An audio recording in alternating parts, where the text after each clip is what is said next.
जय श्री राम। श्री गणेशाय नमः। श्री जानकी वल्लभो विजयते। श्री रामचरितमानस तृतीय सोपान अरण्य कांड आरंभ।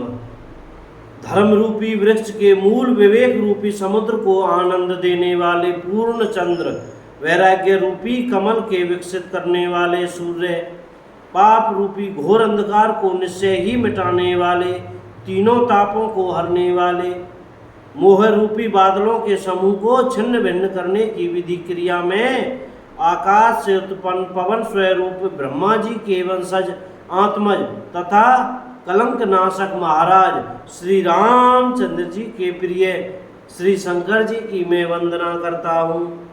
संत श्री तुलसीदास जी महाराज कह रहे हैं, जिनका शरीर जलयुक्त मेघों के समान सुंदर श्याम वर्ण एवं आनंद घन है, जो सुंदर वलकल का पीत वस्त्र धारण किए हैं, जिनके हाथों में बाण और धनुष है, कमर उत्तम तरकस के भार से सुशोभित है, कमल के समान विशाल नेत्र हैं और मस्तक पर जटाजूट धारण किए हैं, उन अत्यंत शोभायमान श्री सीता जी और श्री लक्ष्मण जी सहित मार्ग में चलते हुए आनंद देने वाले श्री रामचंद्र जी को मैं भजता हूँ। हे पार्वती, श्री राम जी के गुण गूढ़ हैं। पंडित और मुनि उन्हें समझकर वैराग्य प्राप्त करते हैं, परंतु जो भगवान से विमुख हैं और जिनका धर्म में प्रेम नहीं है, वे महामूढ़ उन्हें सुनकर मोह को प्राप्त होते हैं। पूर्ववासियों और भरत जी के अनुपम और सुंदर प्रेम का मैंने अपनी बुद्धि के अनुसार गान किया। अब देवता, मनुष्य और मुनियों के मन को भाने वाले प्रभु श्री रामचंद्र जी के वे अत्यंत पवित्र चरित्र सुनो, जिन्हें वे वन में कर रहे हैं। एक बार सुंदर फूल चुनकर श्री राम जी ने अपने हाथों से भांति भांति के गहने बनाए और सुंदर स्फटिक शिला पर बैठे हुए प्रभु ने आदर के साथ वे गहने श्री सीता जी को पहनाए। देवराज इंद्र का मूर्ख पुत्र जयंत कुएं का रूप धरकर श्री रघुनाथ जी का बल देखना चाहता है, जैसे महान मंदबुद्धि चींटी समुद्र का था पाना चाहती हो। वह मूढ़ मंदबुद्धि कारण से भगवान के बल की परीक्षा करने के लिए बना हुआ कौआ सीता जी के चरणों में चोंच मारकर भागा। जब रक्त बह चला तब श्री रघुनाथ जी ने जाना धनुष पर सीख सरकंडे का बाण संधान किया। श्री रघुनाथ जी जो अत्यंत ही कृपालु हैं, जिनका दीनों पर सदा प्रेम रहता है, उनसे भी उस अवगुणों के घर मूर्ख जयंत ने आकर छल किया।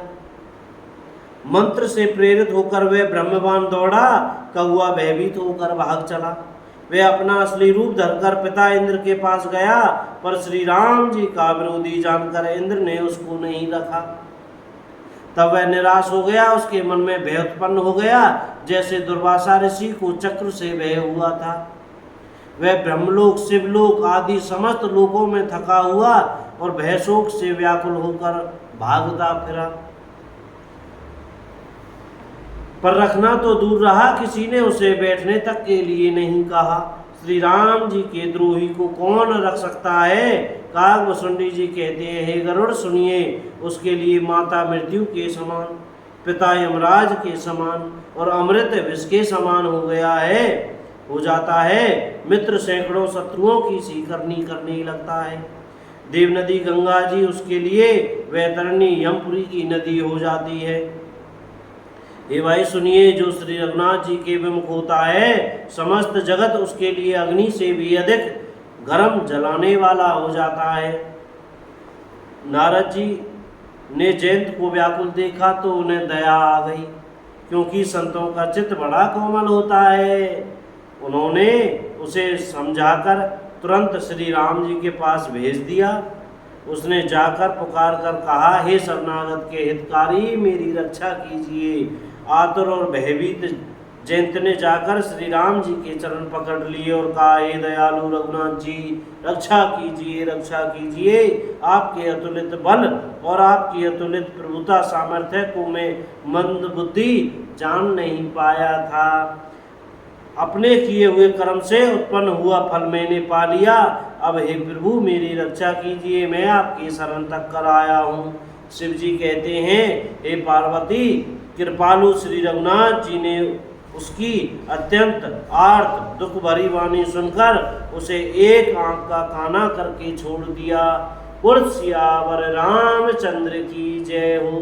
बोल शंकर भगवान की जय हो।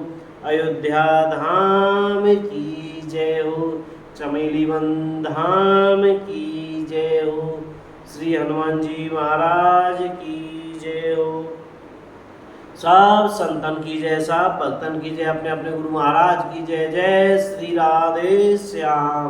भैया बोलने में पढ़ने में कहने में कोई गलती हमसे हो गई हो तो कृपया क्षमा करते रहिएगा और मुख से श्री सीताराम सीताराम राधे श्याम बोलते रहिएगा भैया।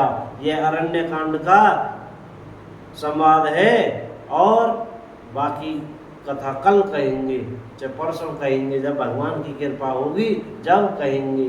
बोलो सीताराम, जय राम जी की।